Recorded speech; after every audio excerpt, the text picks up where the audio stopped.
Welcome to the New Orleans Saints podcast, presented by Rouse's Markets. You'll hear from players, coaches, broadcasters, and writers that cover the NFL daily. The New Orleans Saints podcast starts right now. Here's your host, Erin Summers. Welcome into the New Orleans Saints podcast. I'm Erin Summers. The Saints are headed to Buffalo on Sunday as they will take on the Bills Sunday, 12 o'clock Central on CBS. The Bills are currently 3-0 heading into this game against the Saints. The Saints coming off that tough loss in Seattle. Head coach Kellen Moore said that practice this week has been really good. They have been focused on limiting penalties. He feels like there's been progress made in that area. They want to focus on a faster start in Buffalo, and then just the consistency of disciplined, detailed play throughout the entire game. It is going to take that, limiting those turnovers, the mistakes, the self-inflicted wounds, to beat a Buffalo team that has had so much success. They are led by the reigning MVP in Josh Allen. They have a lot of threats on that offensive side.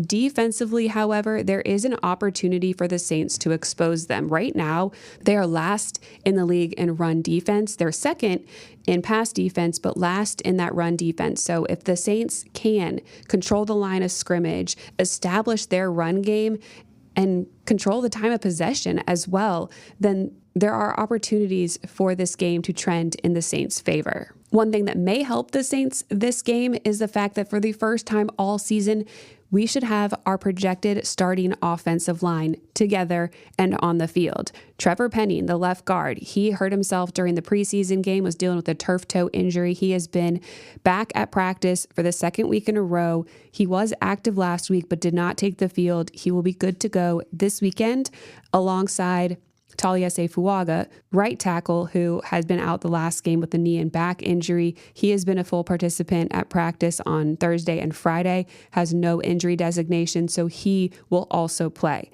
That will round out the rest of the offensive line. Right guard Cesar Ruiz, left tackle Kelvin Banks, and center Eric McCoy. Here is Coach Moore and Cesar Ruiz on getting that starting offensive line together on the field. Yeah, obviously we haven't had that group for most of this last month and a half or so, and so I'm excited to see those guys play, to get them some continuity, get playing. We've had a couple of guys step up and done a really good job, but certainly this is the group that we feel can progress in a really high way and progress together as we build this thing. Mr. Trevor, how can you sense the excitement for him just to get back on the field? Obviously, it's been a while. Yeah, he's done an excellent job. He's done everything you can ask. Nothing easy about having to navigate an injury to start an NFL season, and with the transition that he went through, just going back to guard, and so he's going to do an excellent job. We're fired up for him. Yeah, I mean, it's exciting, man. Especially, got guys coming back from injury, got Trevor coming back. So, it's great. It's great having Tally back, too, just having those guys back that we've all been working in sync together, doing a lot of stuff together, throughout the offseason and training camp. So, just having the guys back together is fun. When y'all were clicking and together, especially in camp, what was the biggest thing that you noticed was a strength for this group that you're, excited to see come to form in a game? I'm just excited to see everybody put their talents to show, man. A lot of guys build a lot of chemistry together. Even guys build chemistry together with the guys that had to replace, coming in play. So just having that chemistry back in practice and, being able to go out there on the field and do it is exciting. For the rest of the injury report, 2 players on the Saints side will be out. Offensive lineman Dylan Radins, who is dealing with the toe injury, and defensive end Chase Young, who is still working through that calf injury. The only other player with an injury designation is wide receiver Devon Vele. He was limited in practice throughout the week with the hip injury and is questionable going into this game against the Bills. As for the Bills, they will be without 2 of their defensive starters, linebacker Matt Milano, who's dealing with a pec injury, and defensive tackle Ed Oliver, who is dealing with an ankle injury. They have 2 other players with injury designations, both questionable: offensive lineman Spencer Brown, calf, and defensive end AJ Espinosa, who is dealing with a pec. Before we get into today's interview, it is with CBS sideline reporter AJ Ross, who had the Saints last weekend in Seattle, has them this weekend in Buffalo. Great insight on the team. I want to take us behind enemy lines. Hear from left tackle Dion Dawkins. We lost to the Saints, right? I think the last time they played here, if I'm correct. I don't forget stuff and like that. So not that that's about to make us play harder, but that's in our heads, right? And regardless of the last names that changed, the logo is still in the same. And, you know, the last time they came to our home field, they beat us. So, right, it's time for us to restamp that and let that be a win. You know, that's the mindset. Like, you know, respect our opponents, but just know that we play a game and we want to win just as bad as they do. But they beat us last time, so let's try our best to beat them this time. Out of them defensively? Huh? What do you see on film out of them defensively? See Cam Jordan. It's a good dude. It's a friend of mine. I like 96. Good player.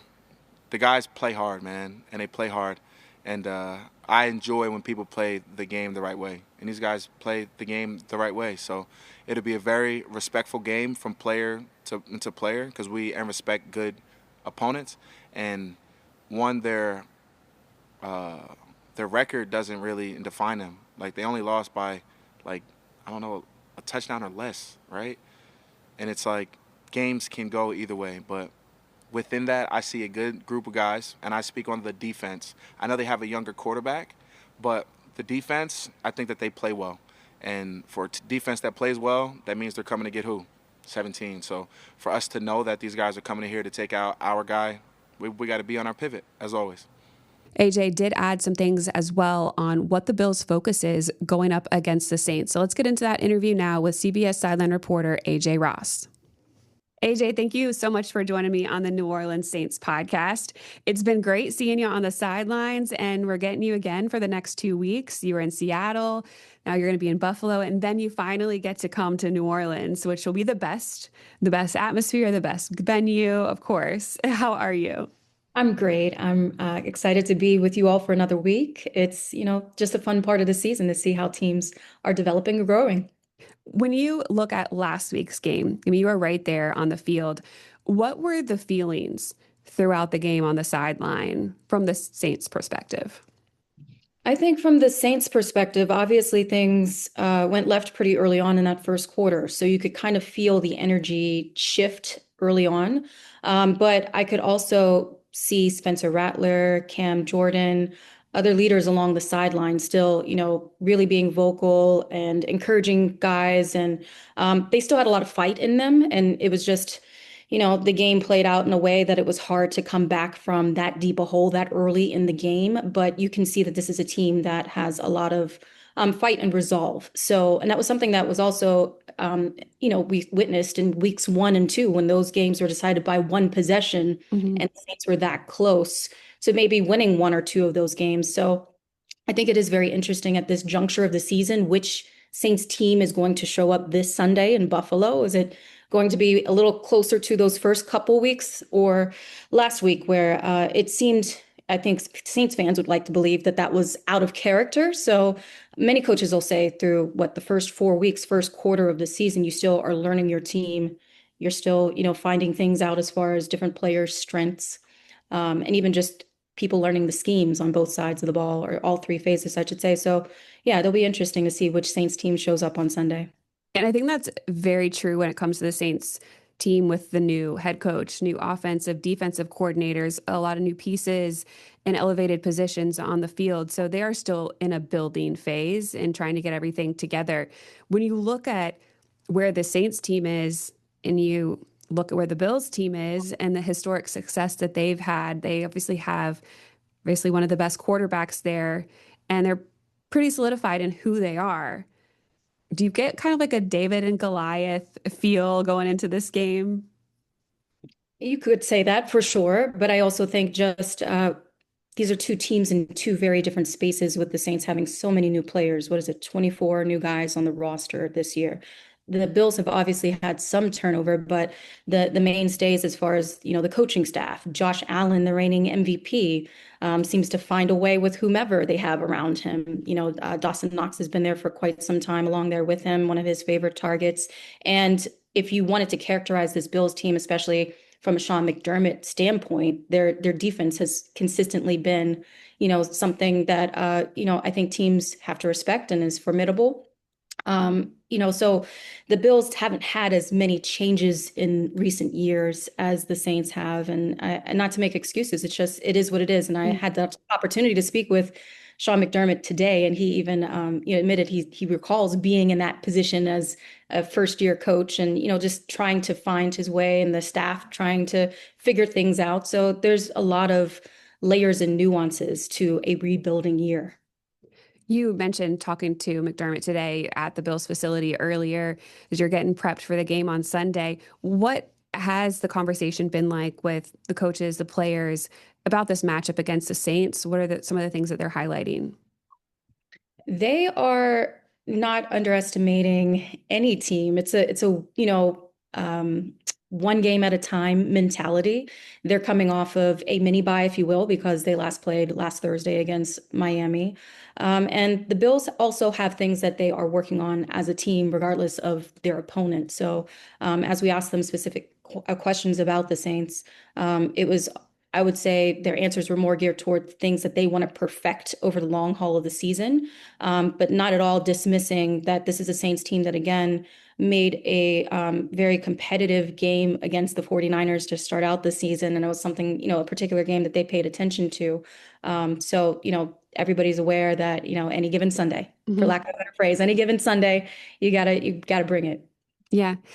The Bills haven't had the most success against the run. They're currently ranked last in the league in rush defense, although they're second in the league in pass defense. So they're doing very well in that regard.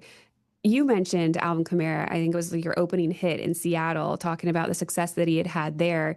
Didn't pan out that way because of the way the game went. But how successful or how much success do you think Alvin could have against this Bills defense and expose one of their weaknesses? I mean, Alvin, regardless of whichever defense he's playing against, he's such a dynamic player in both the pass game and the run game.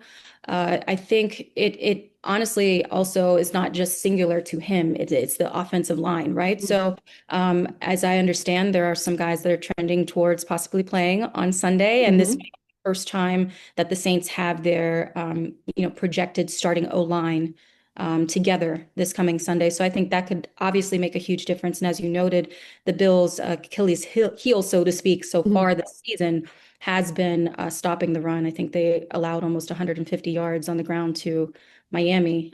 So that's something that, I'm sure the Saints are identifying as a potential opportunity and, ways that they can create some mismatches through that. One of the things that's come up, especially in the last game, but in the previous or first two, were the penalties and the self-inflicted wounds for the Saints. It's been a big topic of conversation of trying to eliminate the penalties, the pre-snap ones especially. The Bills don't really hurt themselves in many ways, especially when it comes to the turnovers. How big of a factor do you think that's going to be in this game? Huge. And as cliche as it sounds, it's almost coach speak. Whoever wins the turnover battle typically wins the game. But Buffalo has not turned over the ball, I think, in their last 8 games, going back to last postseason, which is really impressive. And when you look at Josh Allen's numbers in particular and how he's taken care of the ball, it's really something that's been noticeable. Again, going back to last season, it's going to be a defining factor for the Saints as well. And I think circling back to Spencer Rattler in particular, he was playing a very composed, poised game. But again, just playing from behind so early on in that game, I think towards the latter part of the Seahawks game, he was forcing it a bit. And that's where some of those late game turnovers came about. But when you look at, his efficiency through the first 3 games of this year, it has been a marked improvement from last season. And he had, 28 completions against the Seahawks. They just really didn't have the ball as much as, they obviously would have liked. And just, getting down that early, it's hard, it's very predictable for the other team to anticipate what you're going to do offensively. Yeah, it was interesting that it came down to so many plays on special teams, especially early, that just really gave the Seahawks that big lead. Again, that's another area we don't talk about a lot, but became a huge factor in that game. And we have a kicker here that's missed a field goal in each of the last 3 games. It's frustrating for him, having to deal with that because he's been somebody that's had so much success. when you're trying to get right in that area and make sure you don't have those mistakes, how key is your preparation at practice and maybe just getting comfortable there in the stadium on Sunday? It's essential, and it's obviously mental as well. And the same elements that were a factor in Seattle as far as the 12th man and noise are going to be the same factor in Buffalo. The crowd in Buffalo is just as loud, just as, effective when they want to be. So it's something that, especially for those huge plays to kind of be rinsed and, put out of your mind, you can't carry that over into this week. This is, again, just a clean slate. And going forward, you have to lock in. And out of pride, I think also, you don't want to have any carryover from last week. And I'm sure that's something that's been echoed as messaging throughout this week. You've been in all of these stadiums before. What is the environment going to be like on Sunday? Bills fans are one of a kind. And this is a game that has been highlighted, far back for a lot of fans because they don't often have these 1 p.m. games. The Bills being as successful as they have been in years, most recent years, they have a lot of primetime games. So to have this afternoon game, it's obviously going to be a sellout. There's the kind of last hurrah, if you will, with Highmark Stadium and the new stadium being built right next door. So being that the Bills have been undefeated also at home for, I think, 13 straight regular home games, it's going to be an environment, a very tough environment, but adversity reveals who you are. So that's going back to what I said about who is this Saints team. And this will be a very defining game for that reason and many others. You kind of mentioned a little bit there, but what are some of the storylines that you're following and keeping track of as we approach the game and watching for during the game? I would have to say something that we're paying attention to in addition to the run that you mentioned. Downs for the Bills defense has also been something that's been, a point of emphasis and something that they haven't been as consistent as they would like to be. If the Saints on Sunday can, keep on pushing the chains and keep on being patient, and not necessarily forcing things. Third downs are another area where the Bills admittedly have to do better. They've done well on first and second, but even third and long, they just haven't gotten off the field at the rate that they would like to. Also, I would have to say different matchups. Joey Bosa is a new face there on the D line for the Bills. Just like many teams, different position groups still building chemistry. Different guys, dealing with some injuries and the next man up mentality.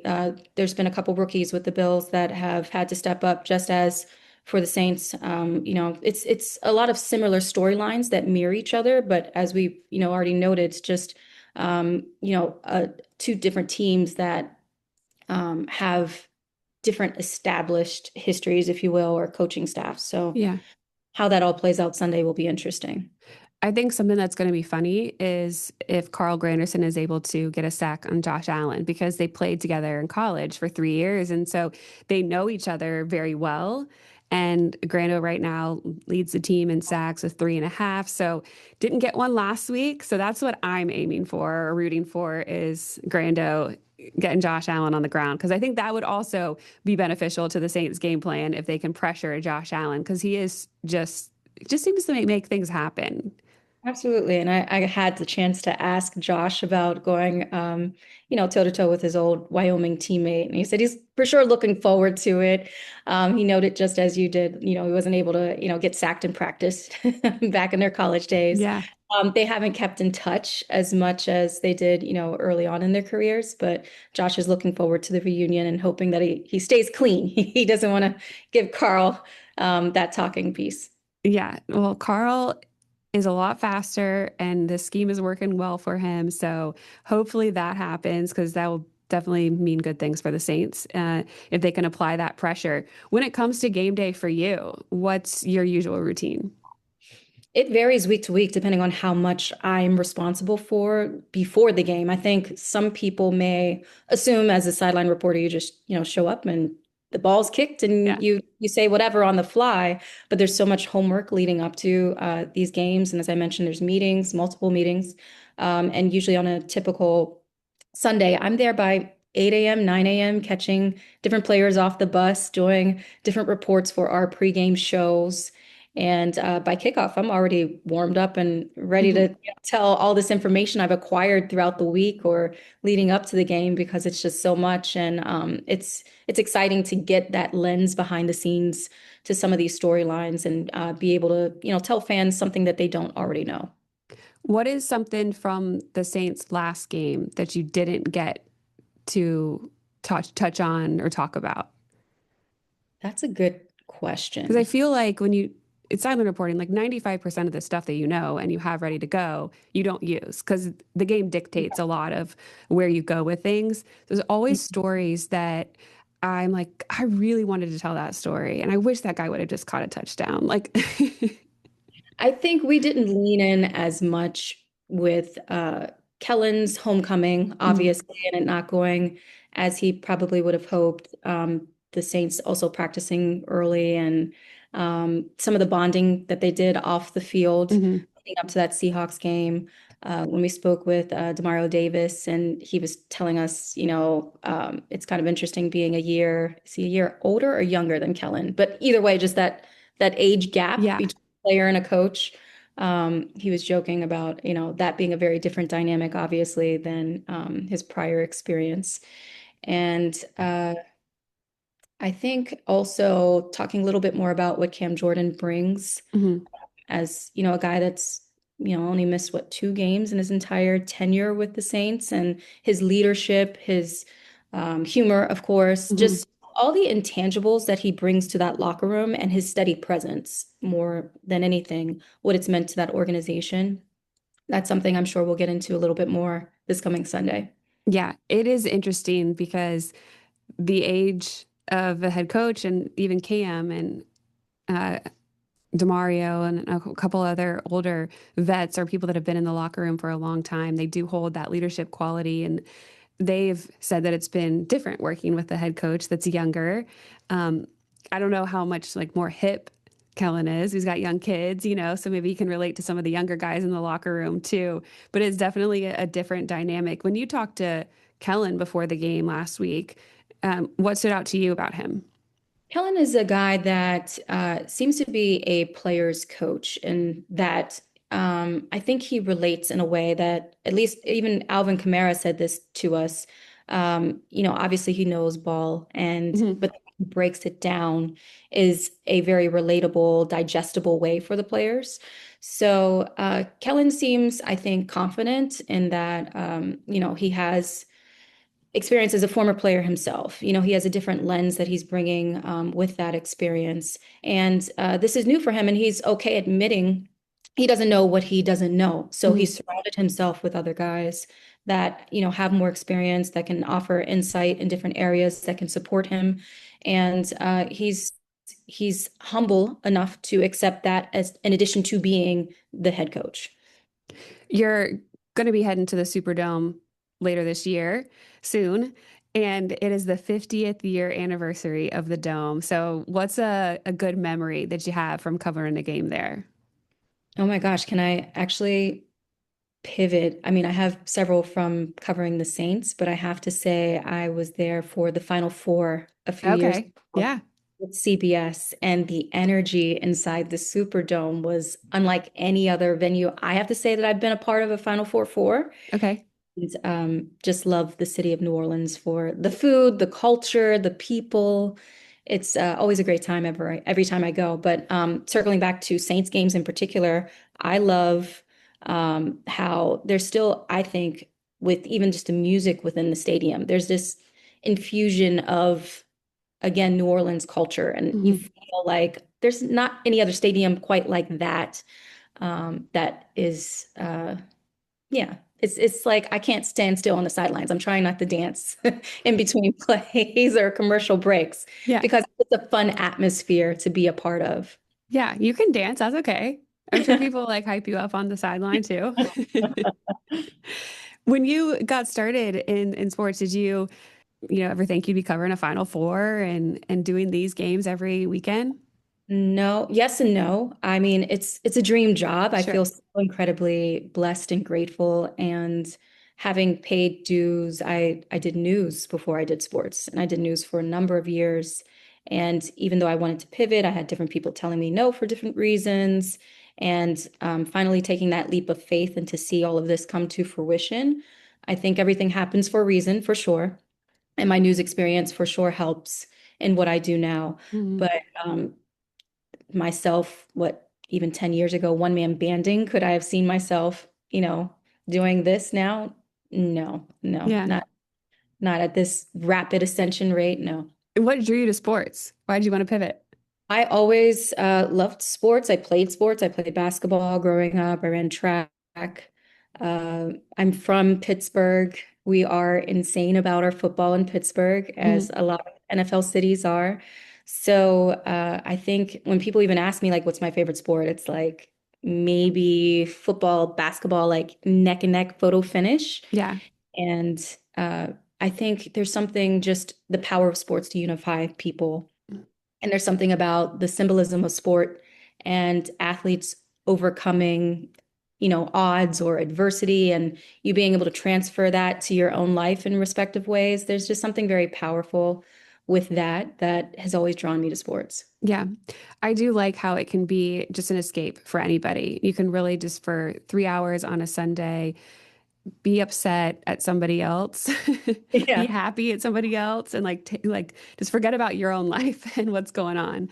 And I would say basketball and football, obviously covering the Pelicans here as well. Like, yeah, I can't really pick between the two. They're great for different reasons, and I love it. And bless you, because you got a Bills game in September and not December. I was joking. I've been here to Buffalo more with my ski pants than I have any other clothes that I could possibly bring. So this is very nice to possibly have like an 80-degree day on Sunday in Buffalo, New York. Are you kidding me? Like that's a dream also. Yeah, it's going to be really nice. And I know last week there was a little bit of rain pre-game, but it kind of cleared off. So we'll see what's in store this weekend, but it does look like it's nice weather. And I look forward to hearing your call and hopefully a Saints win. You got to bring us some luck, okay? Hey, I got to do what I can, but thank you. Thank you. Appreciate the time from AJ. I know she had a busy day. She was at the Bills facility doing interviews. She's slated to talk to the Saints on Saturday, get some more insight from them before she's on the call Sunday, 12 o'clock on CBS. And then again, next weekend. Actually, AJ has us 3 weekends in a row, so she'll be able to make the trip to New Orleans next week, and we'll see her in the Superdome. That does it for this edition of the New Orleans Saints podcast. Thank you so much for listening wherever you get your podcasts. And don't forget to check out the video version of the New Orleans Saints podcast. My Wednesday podcast, usually was with a Saints player, is available to watch on the Gulf Coast Sports and Entertainment Network on Thursday at 4 o'clock. And then you can catch it on the Saints YouTube page on Friday. So if you want to see these players, we've had some really great interviews so far. Juwan Johnson was this week's guest. We've done Cam Jordan, Justin Reed, Spencer Rattler kicked things off to start the season. All of those interviews are available on the Saints YouTube page, along with our new Saints All Access show. It gives us a different perspective on the Saints. I catch up with an assistant coach. We talk to a member of the media about the upcoming opponent, get their insight on what to expect from the game, and we get out in the community with some of the Saints players. Stan Verrett makes an appearance with his recipe for success. It's a lot of fun. Definitely want to tune into that show as well. It's Wednesday at 4 o'clock on the Gulf Coast Sports and Entertainment Network. For this weekend, I will see you on NewOrleansSaints.com for our pregame show starting at 11 o'clock. Looking forward to breaking this matchup down. Stan Verrett joins with his celebrity interview.